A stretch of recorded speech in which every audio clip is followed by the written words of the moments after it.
Bună ziua! Curățăm să nu curățăm panourile fotovoltaice. A nins puțin.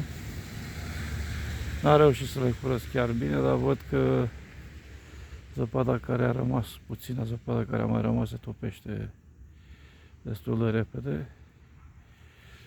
Nu e soare, dar e o zi destul de luminoasă. Am o lamelă dintre asta de cauciuc,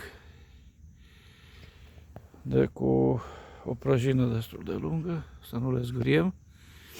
În prelungire am pus o țeavă de 32, parcă, de PVC pentru instalațiile de lumină și m-am hotărât să am posibilitate, cu atenție, să nu cădem,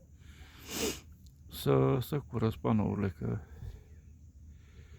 parcă nu s-ar mai vede așa prea vreme de nisoare. Contează, bateria se încarcă.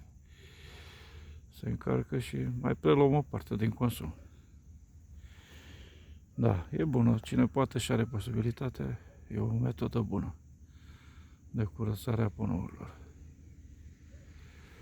Să facem economie.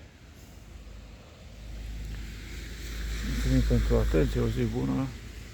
Doamne ajută!